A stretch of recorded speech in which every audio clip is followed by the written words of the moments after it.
আজ গোমতী জেলার খিলপাড়ায় সিএনজি এবং পিএনজি স্টেশনের উদ্বোধন করেন মুখ্যমন্ত্রী ডাক্তার মানিক সাহা। তিনি রাজ্যের সামগ্রিক উন্নয়নের চিত্র তুলে ধরেন। তিনি বলেন, সরকার একের পর এক সাধারণ মানুষের উন্নয়নের জন্য কাজ করছে।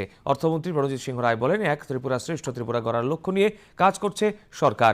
অনুষ্ঠানে শিল্প ও বাণিজ্য মন্ত্রী শান্তনা চাকমা, বিধায়ক অভিষেক দেবরায়, জিতেন্দ্র মজুমদার, গোমতী জেলা পরিষদের সভাধিপতি দেবল দেবরায় প্রমুখ উপস্থিত ছিলেন। খিলপাড়ায় সিএনজি এবং পিএনজি স্টেশনের উদ্বোধন হওয়ায় খুশি স্থানীয়রা।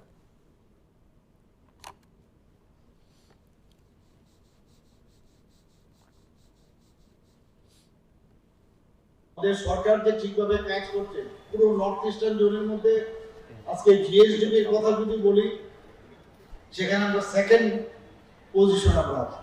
আমাদের বিভিন্ন ক্ষেত্রে আপনারা যদি পঞ্চায়েতের লেভেলে বলেন, 7-7টা পঞ্চায়েতে আমরা কিন্তু পুরস্কৃত হই। সমস্ত প্যারামিটারে আমরা যদি আপনারা দেখেন, ত্রিপুরা সরকার এখন, আগে ত্রিপুরা সম্পর্কে অনেকেই কিছু জানত না, কিন্তু এখন সারা ভারতবর্ষের মানচিত্রে ত্রিপুরা একটা রাজ্য যেখানে উন্নয়নমুখী একটা রাজ্য হিসেবে এখন পরিগণিত হয়েছে।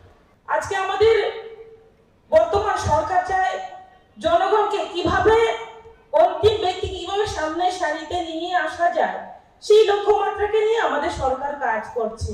যেখানে গোমতী জেলার প্রতিটা উন্নয়নের পেছনে এবং সমস্ত শহর সাজিয়ে নেওয়া, সমস্ত দিঘগুলোকে নতুন ভাবে সুন্দরভাবে সাজিয়ে তোলার পরিকল্পনা, মাতা ত্রিপুরেশ্বরী মন্দিরকে এইভাবে সাজিয়ে তোলার পেছনে, যেখানে মাননীয় মুখ্যমন্ত্রী থেকে শুরু করে প্রধানমন্ত্রী তো বটেই, যেখানে আজকে এই জায়গায় পৌঁছেছি, রাজ্য গোমতীবাসীর পক্ষ থেকে আমি মাননীয় মুখ্যমন্ত্রীকে অশেষ অশেষ ধন্যবাদ এবং আমি আমার কৃতজ্ঞতা জ্ঞাপন করছি।